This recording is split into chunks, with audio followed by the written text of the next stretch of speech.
مشہور جن کے دم سے ہے دنیا میں نام ہند. زمین شق ہوئی اور ایک ساحر نکلا. نہایت کریہ منظر بد حیت تھا. اس نے وہ تختی اس ساحر کو دے کر حکم دیا کہ اے آذر جادو جلد روانہ ہو. امر عیار مہتاب جادو کا قتل کر کے ہنوز اسی کے جنگل میں موجود ہے. تو جا اور اسے گرفتار کر کے لے کر آ. اور اس کے پہچاننے کو یہ تختی دی جاتی ہے جس پہ ایک تصویر بنی ہے. یہ تصویر گو کی عورت کی ہے، مگر عیار کی وہ شکل بدلنے میں ماہر ہے. جو شکل بدل کے آئے گا اور جیسی بھی اس کی اصلی صورت ہوگی ویسی ہی یہ تصویر ہو جائے گی. اور اگر وہ عیار نہ ہوا تو یہ تصویر جیسے اب عورت کی ہے ویسی ہی رہے گی. تو آذر جادو تختی تصویر کی لے کے مہتاب کے جنگل میں روانہ ہوا اور چار طرف امر کو کھوجنے لگا. مگر حال سنیے کہ امر عیار بھی اسی جنگل میں ایک مقام پہ بیٹھا دل سے کہہ رہا تھا کہ خدا جانے اسد پر کیا گزری، اور ایک طلسم کا معاملہ ہے، کیا پتا کیا درپیش ہو. تبھی دور سے اس نے ایک ساحر کو دیکھا. امر نے دل سے کہا کہ اس حرام زادے کو بھی مارنا چاہیے، جو ساحر کم ہو وہی صحیح. یہ سوچ کر فوراً اپنی صورت ایک ساحر کی بنا کے طرف اس کے چلا. آذر نے دیکھا کہ ایک جادوگر محیب صورت جس کے کان آنکھ ناک سے آگ نکلتی ہے چلا آتا ہے. قریب اس کے گیا اور کہنے لگا اے بھائی تمہارا نام کیا ہے؟ امر نے کہا ارے پہلا اپنا نام بتائیے. آذر نے نام اپنا بتلا دیا. کہا امر کو ڈھونڈنے آیا ہوں. امر نے کہا ارے میں بھی اسی فراق میں ہوں، مہتاب جادو کا عزیز ہوں، جب سے خبر اس کے مرنے کی سنی ہے تلاش امر کی کرتا ہوں. آذر نے کہا اچھا چلو آؤ ہم تم مل کے فکر کریں.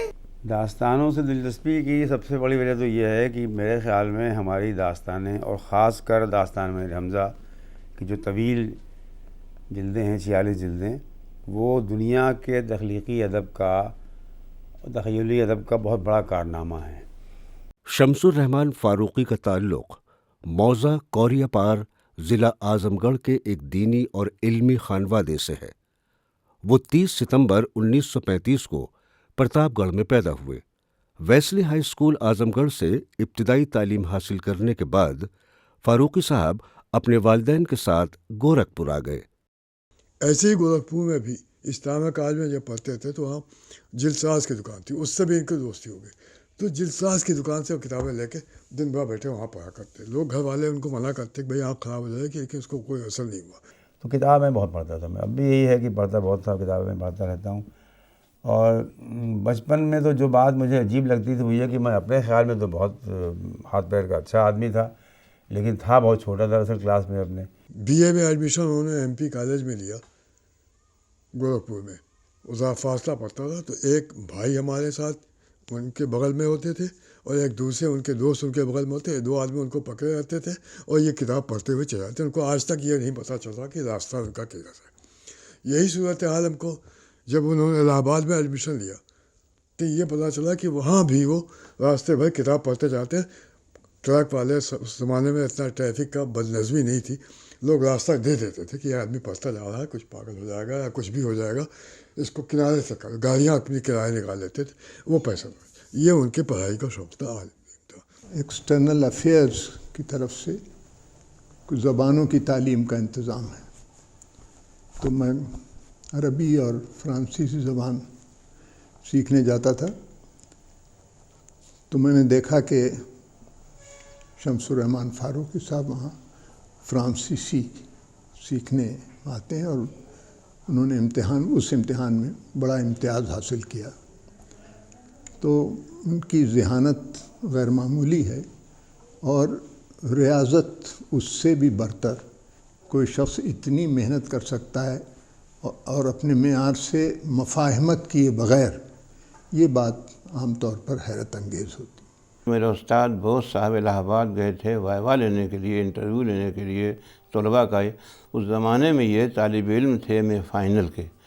تو جب بوس صاحب آئے he was over joy and very happy. ہم لوگوں سے کلاس میں کہا I went to Allahabad, I took interview of a boy, his name was Shamsur Rahman, he answered every question. His knowledge is not bookish, he is quite creative, you can think from his own mind. 1953 میں انہوں نے BA پاس کیا۔ اس کے بعد 1955 میں الہ آباد university سے انگریزی ادب میں امتیازی حیثیت سے MA کی ڈگری حاصل کی۔ کہ میں تو ہمیشہ سمجھتا تھا کہ میں پڑھاؤں گا یونیورسٹی میں، اور ظاہر ہے کہ انگریزی اچھی تھی، اچھے نمبر لایا تھا میں، اپنے بیچ جو فرسٹ آیا تھا سب لوگ جانتے تھے بہت اچھا لڑکا ہے۔ لیکن اب کچھ ایسا اتفاق ہوا کہ مجھے یہاں الہ آباد یونیورسٹی میں جگہ نہیں ملی، حالانکہ 4 جگہیں اس وقت خالی تھیں جب میں نے پاس کیا سن 55 میں۔ اب تو پتہ نہیں کتنی پرانی ہسٹری ہو گئی، لیکن وہ میرے ساتھ کے سب لوگوں کو مل گئی، مجھے نہیں ملی، تو اس طرح سے وہ رہ گیا۔ میں نے کالج میں پڑھایا جا کر بلیا میں، بلیا کے SC کالج میں، ڈگری کالج تھا، وہاں میں نے پڑھایا۔ اس کے پرنسپل صاحب بڑے لائق آدمی، انگریزی کے آدمی ہوئے تھے، بہت لائق آدمی تھے۔ تو اس کے بعد پھر وہ میں شبلی کالج میں آ گیا پڑھانے کے لیے، 2 سال میں نے وہاں پڑھایا۔ جب شبلی میں تھا تو میرے ایک دوست اور جو علی گڑھ کے تھے، جو اب بعد میں پروفیسر ہو گئے، نیشنل ڈیفینس اکیڈمی کھڑا واصلہ، وہیں رہتے ہیں، بہت مشہور آدمی ہیں، ڈاکٹر حفیظ صدیقی۔ تو وہ جغرافی کے تھے، تو وہ کہنے لگے کہ جی وہ امتحان ہو رہا IAS کا، تو بھر دو فارم۔ تو میں نے کہا کہ میں تو فارم نہیں بھروں گا، مجھے تو نوکری کرنی نہیں ہے، سول سروس کرنی نہیں مجھے۔ تو کہہ لگے کہ نہیں وہ کوئی بات نہیں، میرے پاس 2 فارم آ گئے ہیں اتفاق سے، ایک میرے دوست نے بھیج دیا، ایک مجھے مل گیا، ایک تم بھی بھر دو۔ تو میں نے اس کو راوا ربی میں فارم بھر دیا اور پاس بھی ہو گیا راوا ربی میں بالکل۔ تو اس میں نے پوسٹل سروس مانگی تھی کہ اگر مجھے پولیس تو میرے لیے فٹ نہیں تھی، یوں بھی آنکھ میری کمزور تھی بہت، کہ اگر مجھے IAS پراپر اور IFS نہ ملے تو آئی وانٹ پوسٹل سروس۔ اس کی وجہ یہ تھی کہ اس پر نوکری میں آرام بہت ہے، بڑے شہروں میں پوسٹنگ آپ کی ہوتی ہے، آرام سے آپ کام کیجیے، یہ نہیں کہ کبھی بہرائچ میں، کبھی صورت گڑھ میں، کبھی کہیں آپ کلیکٹری کر رہے ہیں، مارے پھر رہے ہیں۔ تو ہو گیا پھر ہم۔ فاروقی صاحب حکومت ہند کی پوسٹل سروس سے وابستہ رہے اور 1994 میں پوسٹل سروسز بورڈ کے ممبر کی حیثیت سے سبکدوش ہوئے۔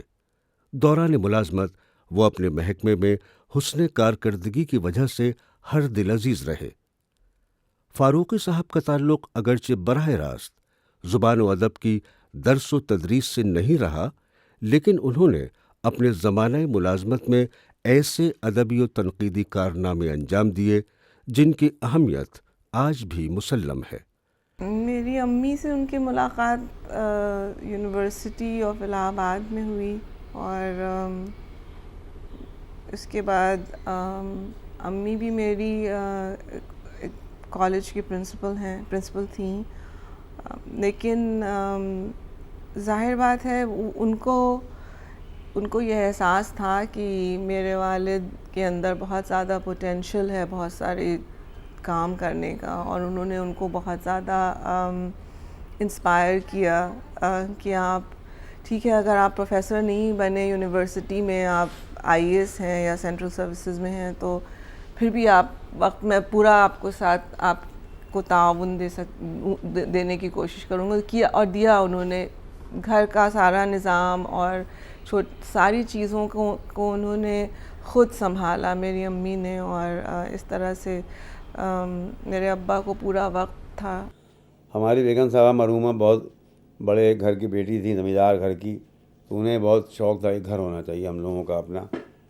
میں کہتا تھا ابھی گھر ور کیا ہوگا، ہم تو کرائے کے مکان میں رہتے ہیں۔ مشہور کہاوت انگریزی کی ہے کہ بیوقوف لوگ گھر بناتے ہیں، عقل مند لوگ ان میں رہتے ہیں، تو یہ کیا ضرورت ہے؟ کہیں گے نہیں گھر ہونا چاہیے، گھر زمین لینا چاہیے۔ تو انہوں نے یہ زمین بہت مجھے مجبور کر کے انہوں نے زمین لی ہے۔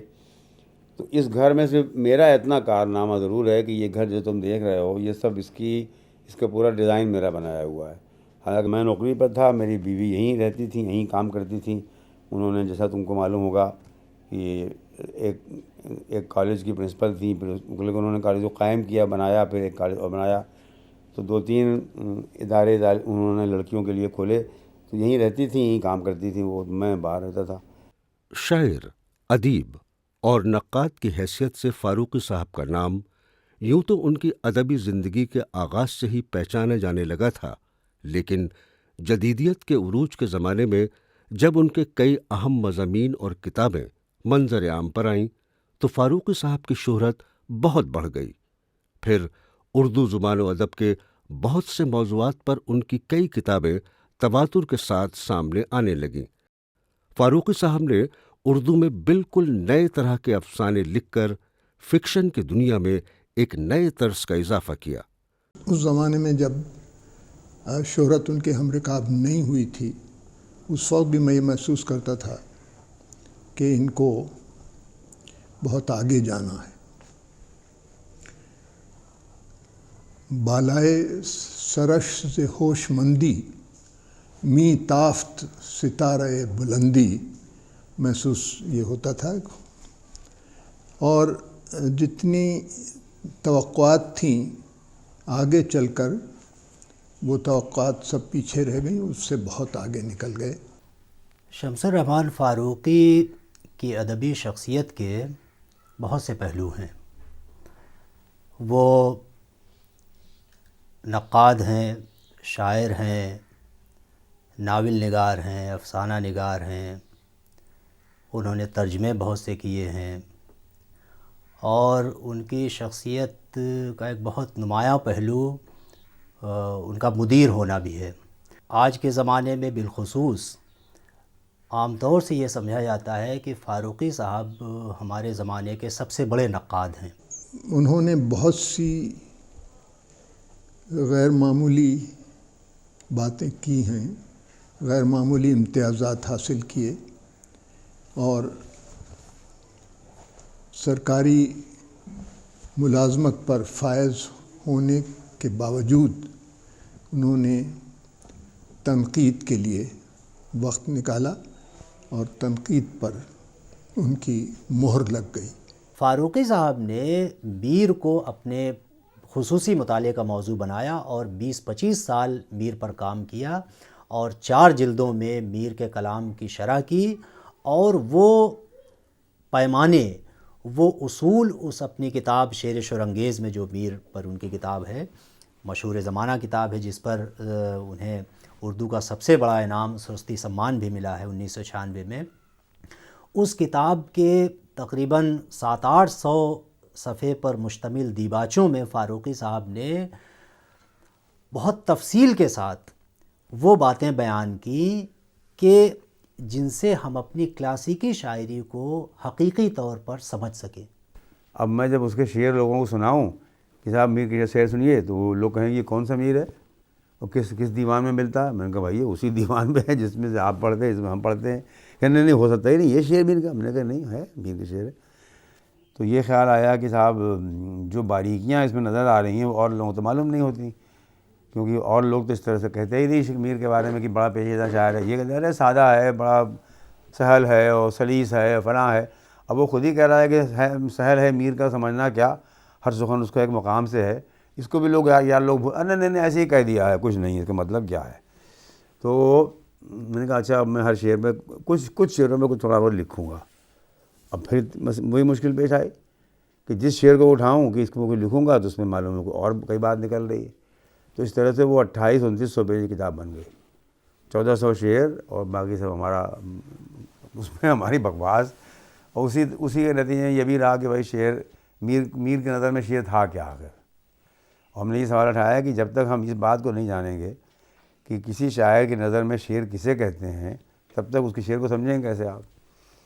اور جس تہذیب میں، جس زمانے میں وہ شعر کہہ رہا ہے، اس تہذیب میں، اس ثقافتی ماحول میں شاعری سے کیا مراد لوگ لیتے ہیں، اس کے پہلے والے لوگ شاعری کس کو کہتے تھے، ان باتوں کو جانے بغیر بھی آپ اس شاعر کو سمجھ نہیں سکتے ہیں۔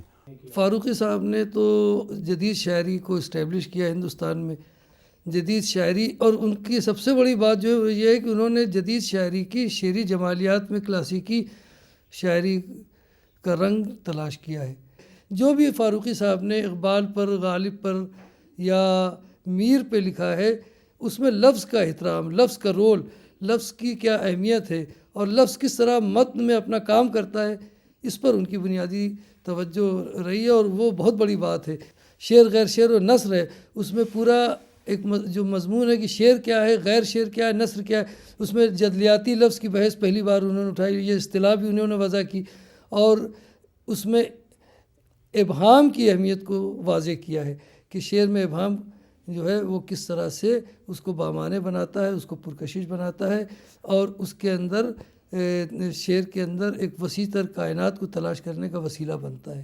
میرا یہی کام رہا ہے کہ جو ادبی معیار ہمارے یہاں مقرر ہیں، جو ہمارے بزرگوں نے مقرر کیے، جو ہمارے پورے تخلیقی عمل میں جاری و ساری ہیں، اور پھر یہ کہ چونکہ حالی کے زمانے میں خاص کر حالی اور آزاد اور امداد امام اثر اور ان کے ذرا سے بعد شبلی، اور ان لوگوں نے ہندوستان کے باہر بھی بہت بھی دیکھا، اور ادبی معیاروں کی تلاش میں یا ادبی فن پاروں کو سمجھنے کی کوشش میں عربی فارسی کے علاوہ سنسکرت کو بھی دیکھا، انگریزی کو بھی دیکھا، انگریزی کے سہارے سے فرانسیسی کو دیکھا، جرمن کو دیکھا۔ تو ہم لوگوں نے بھی یہی کیا، میں نے خاص کر یہ کیا کہ دوسری دنیا میں جو ہماری دنیا کے باہر دنیا ہے اس میں کس طرح کے معیار ہیں، مثلا انگلینڈ میں انگریزی میں یا جرمن میں یا فرانسیسی میں، اور کچھ چیزیں وہاں سے میں نے لیں جو میرے کام کی نظر آئیں، میں نے وہاں سے لیں، جیسے یہی کہ شعر کو پوری طرح سے بات کو پوری طرح سے واضح نہ کرنا، کچھ تھوڑا سا انکہا چھوڑ دینا، یہ ہمارا بھی تھا، لیکن اس کو جتنی زور دے کر کے فرانس کے لوگوں نے کہا، جن کو کہ سمبلسٹ کہتے ہیں، فرینچ سمبلسٹ نے کہا، اتنا اور لوگوں نے نہیں کہا۔ ہم نے ان کو وہاں سے اس کو لے کے زور دیا، کیونکہ اگر ہم صرف یہ کہتے ہیں کہ صاحب ہمارے یہاں بھی کہتے ہیں، ہمارے یہاں بھی آنند وردھن نے اور ابھینو گپت نے کہا ہے کہ صاحب شعر اشارے پر ہوتا ہے، شعر میں ایک چیز جس کو کہ دھونی کہتے ہیں کہ شعر کہتا کچھ ہے لیکن اس کی گونج کچھ اور طرح کی ہوتی ہے، یا شعر میں اشارہ ہوتا ہے جو کہ انڈائریکٹ ہوتا ہے، جس کو وکروکتی کہتے ہیں۔ تو لوگ کہتے ہیں ہاں ہوگا، یہ پرانے لوگ ہیں، ان کا آپ کے ہاں نئے زمانے میں کیا ہو رہا۔ اس لیے ہم نے ان لوگوں کی بات کو بھی لے کر کے، اور یہاں سے بھی فرینچ سمبلسٹ سے اور انگریزی کے خاص کر ٹی ایس ایلیٹ سے، دوسرے لوگوں آئی ریچرڈ سے لے کر کے ہم نے اپنی باتوں کو مکمل کرنے کی کوشش کی۔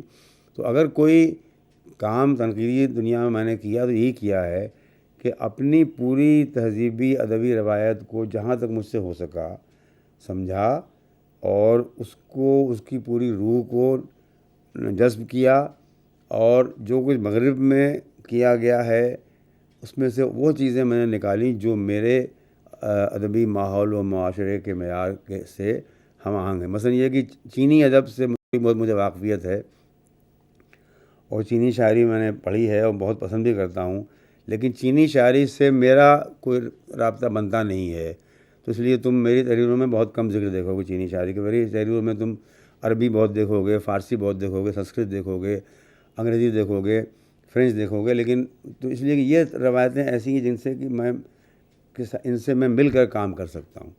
جو روایتیں کہ میری روایتوں سے بہت دور ہیں، جیسے چینی روایت، تو اس کی قدر کرتا ہوں میں، لیکن اس سے میں نے کوئی کام نہیں لیا ہے، یہ بنیادی بات ہے۔ فاروقی صاحب نے ہندوستانی فارسی شاعری کو ایک جو شعریات ہے، اس کی جو پوئٹکس ہے اور جو بکھری ہوئی تھی، اس کو پہلی بار ترتیب دیا ہے۔ شمس الرحمن فاروقی صاحب کا کام بھی بہت جہتوں میں پھیلا ہوا ہے، خاص طور پر شب خون تو ایک ایسا انمٹ حوالہ ہے جو اردو ادب میں ہمیشہ رہے گا، کہ انہوں نے کس طریقے سے شب خون میں مختلف تحریکیں، مختلف سوال اٹھائے، مختلف ادب کی انٹرپریٹیشنز دیں، وہ ظاہر ہے کہ اس نے پورے اردو ادب کو متاثر کیا۔ شب خون جب آتا ہے اور اس کا ذکر آئے گا تو تاریخ فراموش نہیں کر سکتی۔ اس کے خدمات بہت وسیع ہیں، اور یہاں پر فاروقی صاحب نے ایک پورا آپ کے گروپ کو تیار کیا ہے، ایک سماجی اور ایک مسلم معاشرے کو جو ابھی بھی بعض اقدار کو قبول کرنے کے لیے پیچھے ہٹتا ہے، فاروقی صاحب نے وہ تمام چیزوں کو کھول کر ایک پوری نئی پوت کی رہنمائی کی ہے اور ان کی امامت کی ہے۔ فاروقی صاحب نے خود شب خون میں بہت سے انگریزی شاعروں کے، روسی شاعروں کے، فرانسیسی شاعروں کے، روسی، فرانسیسی وغیرہ شاعروں کے ترجمے انہوں نے ظاہر ہے کہ انگریزی کے ذریعے سے اردو میں کیے، اور ان کے ترجمے تو ایسے ہوتے تھے کہ عموماً لوگوں کا یہ خیال ہوتا تھا کہ صاحب ان ترجموں کو پڑھ کے ایسا لگتا ہے کہ گویا ہم اصل شاعر کی نظم پڑھ رہے ہیں۔ اس کے علاوہ فاروقی صاحب نے ایک جو ہمارے یہاں تنقید کی دنیا میں ارسطو کی کتاب جو ظاہر ہے کئی 2-2.5 سال سے ہمارے یہاں تنقید کی بنیادی کتابوں میں جو اس کی پوئٹکس ہے جس کو بوتیقہ کے نام سے مشہور ہے، بوتیقہ کا جو ترجمہ بڑی مشکل کتاب سمجھی جاتی ہے، اس کا ترجمہ فاروقی صاحب نے کیا شعریات کے نام سے، اور یہ ترجمہ اتنا اہم اور اتنا قابل قبول قرار پایا کہ اب اس کتاب کے کئی ایڈیشن شائع ہو چکے ہیں۔ اسی طرح جب ان کا ابھی ناول آیا ہے تو اس پہ تو بھی بحث چلے گی کافی دیر تک، کئی چاند تھے سر آسماں، تو وہ بھی ایک ایسا ڈاکومنٹ ہے کہ جو روکتا ہے آدمی کو کہ دیکھو تاریخ کو کس رخ پہ دیکھا گیا ہے، تاریخ کے تصور کو کس طریقے سے انٹرپریٹ کیا گیا ہے اور اس کو کس طریقے سے انٹرپریٹ ہونا چاہیے۔ آج سے 200 برس پہلے 150 برس پہلے کہ لوگ انگریز کے بارے میں کیا سوچتے تھے اور انگریز ان کے بارے میں کیا سوچتا تھا، اس پر میں نے جو پورا ناول جو ہے یہ کئی چاند تھے سر آسماں، اس میں 2 چیزیں ہیں، ایک تو یہ، دوسرا یہ کہ پھر وہی بات کی اس زمانے میں شاعر ہونے کا مطلب کیا تھا، اور جو لڑکی جو اس کا جو مرکزی کردار کہیے اس کو آپ، کہ اس کو ایک کے بعد ایک کئی عاشق ملتے ہیں اور ہر عاشق پھر یا تو مر جاتا ہے یا اس کا قتل ہو جاتا ہے، تو پھر تلاش میں رہتی ہے کہ مجھے اور کوئی عاشق کو چاہنے والا مل جائے۔ یہ ایک طرح سے سمجھیے آپ کہ پوری دلی کی پوری مغل سلطنت کی ایک علامت ہے کہ وہ بار بار وہ دیکھتے ہیں کہ کچھ کمی ہے، کچھ مجھے ملنا چاہیے لیکن راستہ نہیں ملتا کہ وہ کیسے پاؤں اس کو میں، اور آخرکار وہ نہیں پاتی اسے۔ عموماً ناول نگار جب بھی کسی موضوع کو اختیار کرتا ہے تو اس موضوع کو بیان کرتے ہوئے اپنی زبان استعمال کرتا ہے، یعنی جو اس کی اپنی زبان ہے یا جس زمانے سے وہ تعلق رکھتا ہے اس زمانے کی جو زبان ہے۔ اس میں فاروقی صاحب نے یہ بہت ہی حیرت انگیز پہلو یہ اپنایا ہے، یہ استعمال کیا ہے کہ اس ناول میں زبان وہ استعمال کی ہے کہ جو 18ویں یا 19ویں صدی کا آدمی جو بولتا ہے۔ ظاہر ہے کہ اس زمانے کا کردار جو زبان اس زمانے میں بول رہا ہے، اس زبان کو آج کا ادیب، آج کا ناول نگار، آج کا شخص اگر استعمال کرے تو آپ ذرا غور فرمائیں کہ اسے کتنے پاپل بیلنے پڑے ہوں گے، کتنی مشکل پیش آئی ہوگی کہ آج ہم کوئی لفظ استعمال کرتے ہیں لیکن ضروری نہیں کہ وہ لفظ آج سے 150 سال پہلے بھی استعمال ہوتا رہا ہو، یا 150 سال پہلے کسی بات کو بیان کرنے کے لیے جو طریقہ تھا وہ ضروری نہیں کہ وہی طریقہ آج بھی ہم استعمال کرتے ہوں۔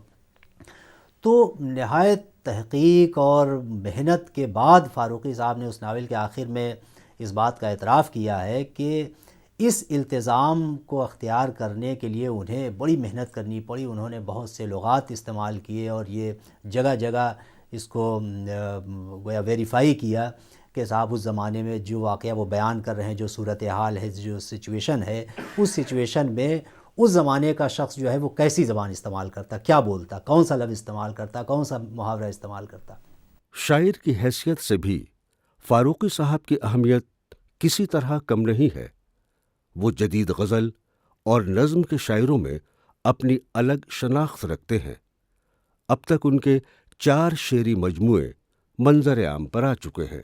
فاروقی صاحب میر کے نام پر سر دھنتے ہیں، میر پر شور انگیز لکھ ڈالا انہوں نے، میر کو فرسٹ ریٹ شاعر سمجھتے ہیں، اعلیٰ درجے کا، صف اول کا، وغیرہ وغیرہ، لیکن خود ان کی شاعری جو ہے امپیکٹ پوئٹک ڈکشن پر غالب کا بڑا اثر ہے، غالب کا، یعنی ان کے ہاں جو پیچیدگی ہے، زولویدگی تو نہیں ہے۔ دوسری خاص بات یہ ہے کہ مجھے حیرت ہوتی ہے کہ میر کارواں تھے جدیدیت کے، میر کارواں، لیکن جس طرح کی شاعری ہو رہی تھی، احمال تک، غلو تک، جغلودگی تک، انہوں نے اس سے اپنی شاعری کو بچایا، شاعری کو محفوظ رکھا۔ ان کے ہاں احمال نہیں ہے، الجھاؤ نہیں ہے، زولودگی نہیں ہے۔ ہاں ایک چیز ہے، یہ دماغ کی شاعری ہے، اس میں دل بھی دھڑکتا ہے مگر دماغ کی شاعری ہے۔ فاروقی صاحب کی شاعری تھوڑا سا ایک ذہن نارسا وہاں تک نہیں پہنچ سکتا، لیکن غور و تأمل چاہتے ہیں ان کے اشعار، اس کو غور سے پڑھیے تو واشگاف ہر چیز ہو جاتی ہے۔ خاص بات یہ ہے کہ انہوں نے لفظ کو معنی عطا کیا، یعنی یہ کہ محض لفظ کا استعمال برائے لفظ، ایک جامد لفظ، اسٹیٹک لفظ بالکل نہیں، اس میں جذبہ بھی تھر تھراتا ہے، دل بھی تھر تھراتا ہے، اور ہر لفظ کو میننگ دی انہوں نے، یعنی یہ کہ سپاٹ اشعار نہیں ہیں، ٹھس اشعار نہیں ہے وغیرہ وغیرہ، اور صرف اپنے کو تشبیہ اور استعارہ تک محدود نہیں رکھا انہوں نے، جیسے روایتی شاعری چلتی آ رہی ہے، اس میں علامت بھی ہے، اس میں ابہام بھی ہے، گویا فرانس کی شاعری کے اثرات بھی ہیں، تمام سب باتیں ہیں. تو ایک بہت ہی نفیس اور بڑی عمدہ شاعری ہے. جدیدیت کے بارے میں جیسے لوگ کہتے ہیں کہ بہت گمراہ کیا فاروقی صاحب نے لوگوں کو، تو گمراہ تو اگر میں نے کیا تو شاید میں نہیں جانتا، لیکن یہ ضرور جانتا ہوں کہ جو کچھ بھی میں نے جدیدیت کے بارے میں لوگوں سے کہا، اب جو کچھ عرض کیا میں نے، جو کچھ سمجھایا، وہ بڑی حد تک لوگوں تک پہنچ ضرور گیا، چاہے لوگوں کو اس پر پورا اطمینان نہ ہوا ہو. میں نے جب شروع کیا لکھنا آج سے 40-42 برس پہلے، بلکہ اور پہلے، اب تو 50 برس ہونے کو آ رہے ہیں، تو یہ دیکھا کہ وہی جو ظلم کے اقبال پہ ہو رہا تھا، کہ پریم چند بہت بڑے افسانہ نگار ہیں، کیوں؟ ان کے یہاں دیہاتوں کا بڑا اچھا منظر ملتا ہے، ان کے یہاں ہندوستانی سماجی بیداری کے بارے میں بڑا زور ملتا ہے. تو سماجی بیداری سے تو کوئی شاعر بنتا نہیں، افسانہ نگار بنتا نہیں. افسانہ تو بنتا ہے کسی اور وجہ سے. ہاں اس میں پھر آپ کچھ نکال لیجئے، وہ آپ کی مرضی ہے، لیکن سب سے پہلے تو فن کو فنی اعتبار سے دیکھیے کہ وہ فن ہے کہ نہیں ہے. ہندوستان جنت نشان کے داستان گویوں کا کمال دیکھیے کہ وہ داستان جو دنیا بھر میں محض ایک جلد میں جانی جاتی تھی، اس کو انہوں نے اتنا پھیلایا کہ وہ پھیلتے 46 جلدوں تک جا پھیلی، اور ہندوستان جنت نشان کے عظیم ترین ادبی کارناموں میں گنی گئی. تو داستان گوئی کی یہ محفلیں ایک نذرانہ عقیدت ہے ان گمنام داستان گویوں کے نام جو ادیب بھی تھے، فنکار بھی. داستان کے ساتھ معاملہ یہ ہے کہ داستان گو کا پڑھنے والا یا جس کو سننے والا کہیے، یعنی اس کا جو ٹارگٹ ہے اس کے سامنے ہے، تو اس کے حساب سے پھر جو ڈائنامکس ہوتی ہیں، جو حرکیات ہوتی ہیں، اس کی بنا پر داستان میں بہت سی چیزیں ایسی ہیں جو ناول میں نہیں ہوتی. اور یہ سمجھنا کہ یہ چونکہ ناول میں وہ چیزیں نہیں ہیں اس لیے ناول بہتر ہے اور داستان کمتر ہے، یہ ایک بڑا غلط خیال تھا جو لوگوں کے دل میں بیٹھا ہوا تھا. تو سب سے بڑی کوشش میری یہی رہی ہے کہ میں داستان کی جو اس کی جو تھیوری ہے اس کو بیان کروں کہ داستان کس طرح سے اور کیوں کر وجود میں آتی ہے، اس کے ہونے کی وجہیں کیا ہیں. فاروقی صاحب نے داستان جیسی بھاری بھرکم اور غیر معمولی صنف کو بھی اپنے تنقیدی مطالعے کا موضوع بنایا. داستان امیر حمزہ پر ان کی ضخیم کتاب 3 جلدوں میں شائع ہو چکی ہے اور یہ کام اب بھی جاری ہے.